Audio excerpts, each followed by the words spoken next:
ॐ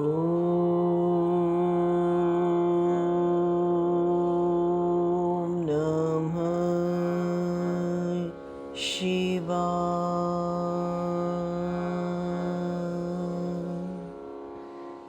शिव महापुराण सभी पुराणों में सबसे महत्वपूर्ण माना जाता है।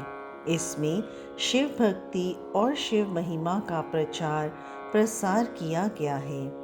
भगवान शिव के विविध रूपों, अवतारांशों, ज्योतिर्लिंगों, भक्तों और भक्ति का विशद वर्णन मिलता है।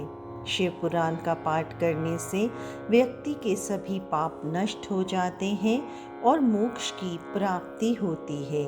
साथ ही सभी मनोकामनाओं की पूर्ति होती है। शिव महापुराण का पाठ करने से व्यक्ति को भोग और मोक्ष दोनों की प्राप्ति होती है और यह एक महत्वपूर्ण धार्मिक ग्रंथ है जो शिव भक्ति को बढ़ावा देता है। इसमें शिव के कल्याणकारी स्वरूप का तात्विक विवेचन, रहस्य, महिमा और उपासना का विस्तृत वर्णन है। अब हम यहाँ आपको बहुत ही सरल भाषा में श्री शिव महापुराण का संपूर्ण पाठ सुनाएंगे। एक समय महर्षि श्री वेद व्यास जी के प्रधान शिष्य श्री सूत जी, जिन्होंने अपने गुरु की सेवा द्वारा बड़प्पन प्राप्त किया था, नैमिषारण्य नामक वन में भगवान सदाशिव की तपस्या कर रहे थे। वे सदैव शंकर जी के ध्यान में मग्न रहकर उन्हीं के गुणों का कीर्तन किया करते थे।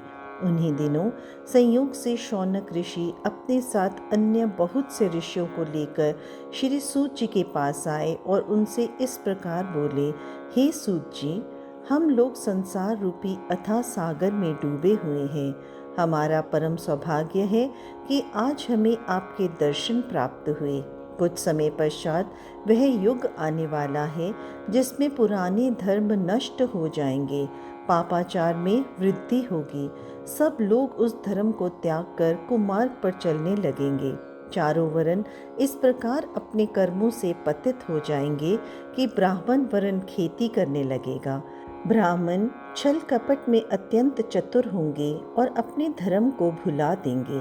क्षत्रिय भी अपने जाति धर्म को त्याग कर युद्ध क्षेत्र से विमुख हो पलायनवादी बन जाएंगे तथा चोरी करने में अत्यंत चातुरी का प्रदर्शन करेंगे। वे शूद्रों के समान कर्म कर बैठेंगे और उसी अवस्था में रहकर प्रसन्नता का अनुभव करेंगे। गौ की रक्षा करना वे छोड़ देंगे। इस प्रकार क्षत्रिय जाति अत्यंत अन्यायी एवं दुखदायी हो जाएगी। इसी प्रकार वैश्य भी अपने श्रेष्ठ धर्म को त्याग कर पाप कर्मों द्वारा धन का संचय करेंगे और उत्तम मार्ग को ठुकरा देंगे। इस प्रकार शूद्र भी अपने धर्म को त्याग कर ब्राह्मणों का कर्म करने की चेष्टा करेंगे।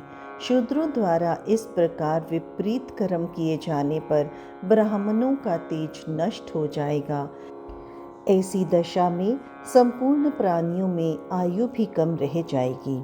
संसार में जब इस प्रकार अधर्म बढ़ जाएगा और जाति बंधन नष्ट प्राय हो जाएगा, उस समय भिक्षुकों द्वारा भिक्षा मांगे जाने पर भी उन्हें कोई कुछ दान नहीं देगा।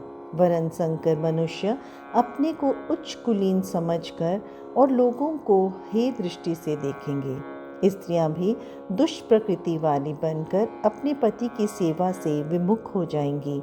ऐसी अवस्था में संतान भी अपने माता पिता से प्रीति रखना त्याग देगी। मनुष्यों में संयम, जप, तप, शील नष्ट हो जाएगा। ऐसी अवस्था में प्रतिदिन सत्य और शौच का अभाव होता जाएगा। हे सूत जी, ऐसे घोर कालिकाल में लोग तपस्वियों को केवल इसलिए सम्मान देंगे कि वे उनके पुत्र आदि उत्पन्न होने की कामना को पूर्ण करने में सहायता प्रदान करेंगे। इस युग में केवल बालों को संभाल लेना ही सुंदरता का लक्षण होगा और अपने पेट को भर लेना ही सबसे श्रेष्ठ कार्य समझा जाएगा। भला आप ही बताइए कि ऐसे घोर समय में कलयुगवासी जीव किस प्रकार मुक्ति प्राप्त कर सकेंगे। वे अपने पापों और सहस्त्रों दुष्कर्मों को भस्म कर सत्य पथ को अपनाने में किस प्रकार समर्थ हो सकेंगे। आप सब प्रकार की चिंताओं को दूर करके प्रसन्नता प्रदान करने वाले हैं। हम लोग इसी चिंता में डूबे थे कि तब तक हमें आपके दर्शनों का सौभाग्य प्राप्त हो गया।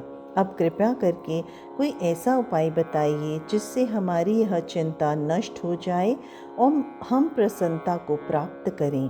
संसारी जीवों का हित चाहने वाला आपके समान और कोई नहीं है।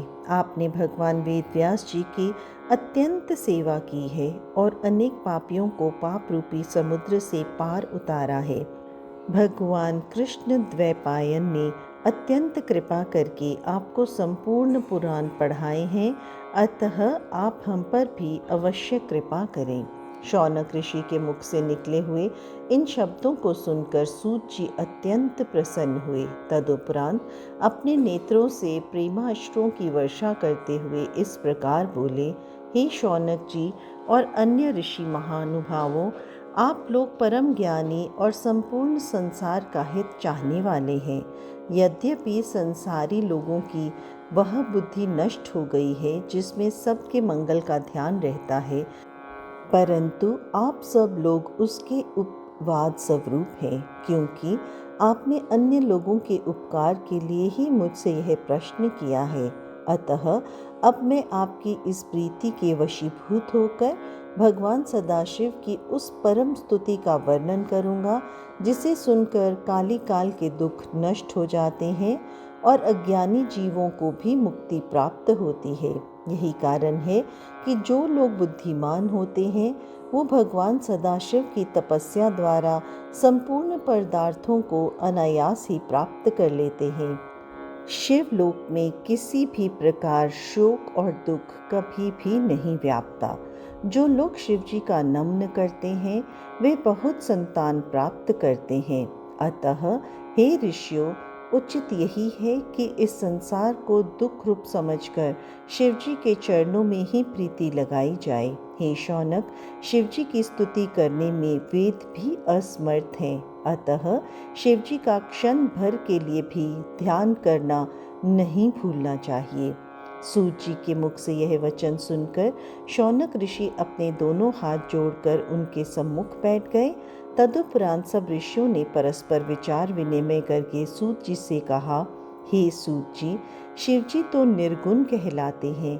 उन्होंने सगुण रूप किस प्रकार धारण किया, उन्होंने संसार को किस प्रकार उत्पन्न किया और स्वयं किस प्रकार स्थित रहते हैं, वे किस कार्य से प्रसन्न होते हैं और प्रसन्न होकर क्या वरदान देते हैं।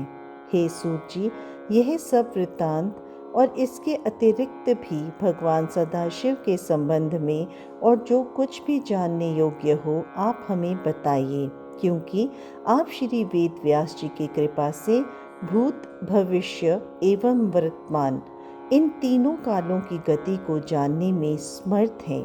तभी तो व्यास जी ने कृपया करके अपने श्री मुख से आपको इस ब्रह्मांड का संपूर्ण रहस्य समझा दिया है।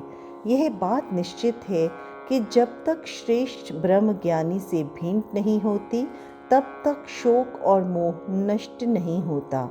हम तो उसी को बड़ा भाग्यवान मानते हैं जो शिव जी की कथा कीर्तन से अपना सदैव संबंध बनाए रहता है। ओम नमः शिवाय।